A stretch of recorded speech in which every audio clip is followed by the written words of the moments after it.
If you have at least $400 saved to cover an unexpected emergency, you're already financially better off than 1/3 of Americans, according to the Federal Reserve. It's well known that most people do a poor job of managing their finances, and there are seemingly few people that are responsible with their money. Having a good relationship with money doesn't necessarily mean being ultra wealthy or earning a high income, either. This just means that you make responsible choices, aren't making careless decisions on a regular basis, and are comfortable with your income and expenses. What are some of the most common reasons that people are broke, and how can you avoid them? Take a look so you can be sure you're not making these mistakes that could keep you broke forever. My name is Chris, and I help teach people about money, personal finance, and investing. If you're interested in improving your financial future, make sure to subscribe to the channel and hit the like button if this video is helpful. They don't have clear financial goals. Financial goals are the starting point for every decision you'll make with money. How are you going to increase your income, pay off debt, or work less if you have no direction? When you set financial goals, you're establishing a destination for your future, which will then allow you to make decisions that will help you achieve them. For example, becoming debt-free within the next 3 years is a clear, concise goal that you can use to execute a plan that will help you get there. Want to double your income next year? What are some things you can begin doing today that will help you realize it? If you don't want to be broke, the very first thing you should do is come up with a goal of exactly where you'd like to be financially and when you'd like to be there. Whether you want to save $10,000, pay cash for a new car, or buy a new house, these goals all have a defined finish line. They don't prepare for emergencies. Since 1/3 of people don't have $400 available to cover an emergency, this can be a clear problem. Unexpected expenses are common, and $400 isn't exactly a large amount of money when it comes to this type of thing. According to AAA, the average repair cost on a car is around $500 to $600. If you don't find a way to prepare for financial emergencies, you're setting yourself up for disaster. What if you lose your job? What if you're in need of dental work? When you're not prepared for a common $400 unexpected expense, you'll be forced to fund them in other ways, such as going into credit card debt. Then, it will not only be a struggle to save an emergency fund, it will be a struggle to pay off the debt when you're being charged exorbitantly high interest rates. They don't budget. One of the main reasons people remain broke is that they don't live on a budget. According to US Bank, only about 41% of Americans stick to a budget. The problem is that without tracking your income and expenses, it's nearly impossible to know how much money you spend on various categories. If you've ever gotten paid, made a few purchases, and seemingly have nothing left over, making you question where all the money went, you'll know why this is so important. Budgeting may have a negative connotation, partially because the thought of putting your income and all expenses on a spreadsheet can be uncomfortable. However, doing this can be a powerful exercise, especially for those who are trying to take control of their finances. They don't think about the future. One of the most common excuses people have about their poor financial situation is that they want to spend money and enjoy life today, not save until they're too old to enjoy their money.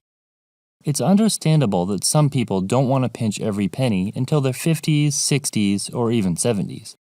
It really doesn't make sense to sacrifice your younger years planning for a potentially lavish retirement. However, it's important to strike the right balance of thinking ahead and having a good time presently. You want to invest for your future while making smart decisions that will also allow you to enjoy your life while you're young. Most people would agree that the right balance would include making decisions that will benefit you in the future and spending money that allows you to have fun now. They have expensive habits. Rich people aren't the only ones that have expensive habits. There are many expensive habits that poor people have, which is one thing keeping them from getting ahead. Smoking is just one example of an expensive habit that costs more money than people realize. If a smoker is smoking 1 pack of cigarettes per day at $7 per pack, that's over $200 per month. Now, how many smokers would claim that they're not able to invest $200 per month for their future because they don't have enough money?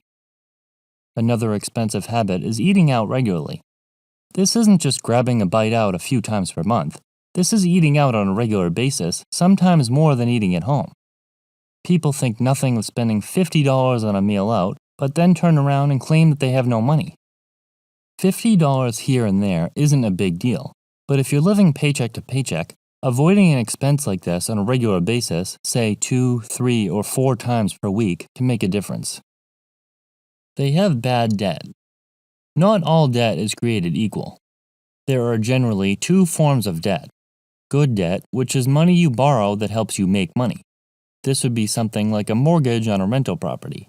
Second, there's bad debt, which is what most commonly comes to mind.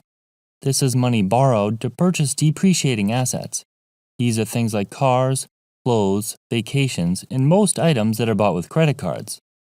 When using bad debt, not only are you being charged interest instead of earning it, the items are depreciating and have little to no residual value. Furthermore, debt allows people to make purchases they can't afford and don't have the money for. For example, someone wants to purchase a new car, so they choose to finance it because they can't afford to pay cash. They're now paying interest to the lender, the car is depreciating at a rapid rate, and it was out of their budget in the first place, meaning it's too much car for them. As the saying goes, rich people earn interest, poor people pay it. They spend money to impress people. As Dave Ramsey says, most people buy things they don't need with money they don't have to impress people they don't like. He goes on to say, nothing will make you go broke faster than trying to impress others. As silly as this sounds, this thinking and behavior is common and it happens all of the time. Many people make purchases to show off to others because they feel like if they look rich, those people will be envious and impressed by their success. The thing is, you might feel a sense of satisfaction when making a large purchase to look good, but that feeling will be short-lived. That purchase can set you back for the long term, long after that initial impression to those people. This is a losing battle, and the financial setback for this false sense of fulfillment usually isn't worth it. They don't pay themselves first. Aside from making responsible spending decisions, paying yourself first is one of the easiest ways to improve your finances that most poor people don't do. When trying to get ahead, it's important to understand that it's nearly impossible to build wealth by saving money alone. You need to consistently put your money to work over a long period of time.